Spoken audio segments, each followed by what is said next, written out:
तो दोस्तों अगर 1000 का एक छोटा सा शेयर रिलायंस इंडस्ट्री का आप खरीदते 1977 में, तो आज 48 साल बाद वो शेयर 2500 से भी ज़्यादा हो गया होता। इसका मतलब 1000 आज 25 लाख बन गए होते। हाँ भाई, 250 गुना ज़्यादा।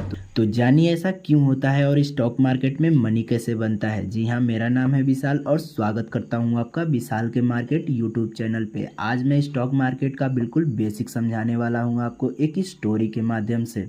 तो सबसे पहले हम लोग समझते हैं बिजनेस और कंपनी के बेसिक्स और फंडामेंटल के बारे में। तो चलिए दोस्तों, इमेजिन कीजिए कि आपने एक चाय की दुकान खोल ली है अपने मोहल्ले में। तो एक छोटी सी दुकान है और तो दिन भर में क्या होता होगा, आप चाय बनाते होंगे, थोड़ा पैसा कमाते होंगे। 5,000 का आपका चाय बेचता है, लेकिन खर्चे कितने आते हैं, 2,000 आता है। तो 5,000 माइनस 2,000, 3,000 आपका टोटल के पॉकेट में जाते हैं। धीरे धीरे आपकी दुकान सक्सेसफुल हो जाती है ना, कि आप सोचते हो कि भाई क्यों सिर्फ एक दुकान खोलना, 2-3 और दुकान खोल लेता हूँ। और ऐसे करते हुए साल के अंदर ही अंदर अपने सिटी में आप 50 दुकान खोलने का प्लान बनाते हो। लेकिन रुको, अभी 50 दुकान चलाने के लिए कितने आदमी चाहिए? बस आप ही तो नहीं संभाल पाएंगे। आपके पास एक आदमी था जो एक दुकान संभाल रहा था, अब 50 हैं तो 50 आदमी हायर भी तो करने पड़ेंगे, और एक मैनेजर भी, और उसके साथ साथ एक अकाउंटेंट भी। हेड ऑफिस के लिए अलग अलग स्टाफ, और सबको सैलरी भी तो देनी है। अब ये सारा एक्सपांशन करने में क्या होगा, पैसा बहुत ज्यादा खर्चा होगा। इसके साथ साथ आपको चाहिए नई दुकान खोलने के लिए रेंट, इक्विपमेंट और सारा सामान। मान लीजिए कि हर दुकान खोलने के लिए आपको चाहिए 5 लाख का इनिशियल इन्वेस्टमेंट, यानी कि 50 दुकान खोलने के लिए आपको टोटल 2.5 करोड़ रुपीज चाहिए। और सप्लाईज के लिए भी तो पैसे चाहिए, क्योंकि पहले से ज़्यादा क्वांटिटी में आपको चाय पत्ती भी तो मंगानी पड़ेगी। अब आप सोचते हो कि मैं सीधा बैंक चला जाता हूँ, और अपने स्टेप के अनुसार आप सीधे बैंक भी चले जाते हैं, और बैंक मैनेजर से भी बोलते हैं कि भाई मुझे 2.5 करोड़ का लोन भी चाहिए। बैंक मैनेजर बोलता है कि लोन तो मिल जाएगा, लेकिन इसके पीछे मुझे कोई सिक्योरिटी तो चाहिए। लेकिन आपके पास कोई सिक्योरिटी नहीं है, तो अब आप क्या करोगे? आपके पास सिर्फ 80 लाख रुपए है आपका सारा सेविंग, लेकिन आपको चाहिए 2.5 करोड़ रुपीज। बाकी 1,70,00,000 कहाँ से लाओगे?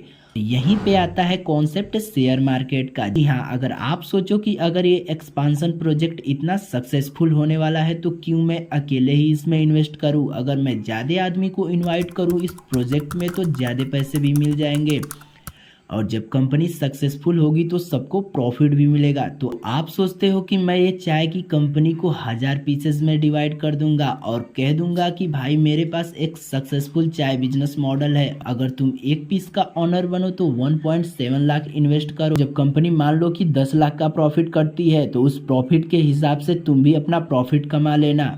जैसे ही ये ऑफर पब्लिक में आती है, तो हजारों लोग इन्वेस्ट करना चाहते हैं। हाँ भाई, हम सब इन्वेस्ट करना चाहते हैं। क्यों? क्योंकि ये चाय का बिजनेस मॉडल देखकर तो सक्सेसफुल ही लगती है। चाय तो हर जगह ही बिकती है ना, और ये ऑनर भी तो अच्छा सिस्टम बनाया है। गारंटी तो नहीं दे सकते, लेकिन इसका फ्यूचर ब्राइट ही होने वाला है। और इसी तरह से रिलायंस इंडस्ट्री को देखो, 1957 में धीरू भाई अंबानी ने सिर्फ कपड़ा की एक मैन्युफैक्चरिंग कंपनी शुरू की थी। वो कंपनी बहुत छोटी थी, और उसका 100% का मालिक धीरू भाई अंबानी ही थे। लेकिन उनको अपनी कंपनी एक्सपांशन करना था, उसे पेट्रोकेमिकल में ले जाना था, रिफाइनरी बनाना था। पेट्रो कंपनी बिजनेस में बिलियंस लगती है, और धीरू भाई अंबानी को भी 100 करोड़ रुपए चाहिए था, और बैंक से भी फुल पैसा नहीं मिल सकता था। तो 1977 में क्या किया, रिलायंस ने अपना आईपीओ निकाला, यानी 10 का एक शेयर निकाला, और बोला आओ भाइयों हमारा हिस्सा ले लो। और क्या होता है कि इतने लोग पैसा लगा देते हैं कि 10 लाख के शेयर पे 70 लाख आवेदन आ जाते हैं। 7 टाइम्स ओवर सब्सक्राइब हो जाता है दोस्तों। मतलब हर पर्सन को एक शेयर की जगह उसका 7वां हिस्सा मिलता था, और रिलायंस को इस तरह 50 करोड़ मिल गए इस आईपीओ। और इसके बाद रिलायंस ने प्रॉपरली तरीके से अपने पेट्रोकेमिकल बिजनेस को बढ़ाया, अपने रिफाइनरी को बढ़ाया, और बहुत सारा प्रॉफिट करते हुए आगे बढ़ता गया। और देखो ना, 1977 में जो 10 रुपए का शेयर था, आज 2025 में 2500 का हो गया है। इसका मतलब कि उस समय अगर किसी ने 10 रुपया इन्वेस्ट किया था, तो वो 2500 बन गए, यानी कि सबने अर्न किया। रिलायंस को भी पैसा मिला अपने एक्सपांशन के लिए, और इन्वेस्टर भी खूब ज्यादा प्रॉफिट अर्न किया। तो भाई ये हो गया बेसिक्स, कंपनी कैसे बनती है और उसका एक्सपांशन कैसे होता है, पैसा कैसे मिलता है और लोग उसमें इन्वेस्ट कैसे करते हैं और सब लोग उसमें भागीदार होकर प्रॉफिट कैसे कमाते हैं। इन्हीं सब सवालों के जवाब देते हुए मैं इस वीडियो को खत्म करता हूँ। अगर आपको वीडियो पसंद आई हो तो वीडियो को लाइक कीजिएगा, मेरे चैनल को सब्सक्राइब कीजिएगा और हाँ, अगर फेसबुक पे देख रहे हैं तो फॉलो करना बिल्कुल ना भूलिएगा। धन्यवाद।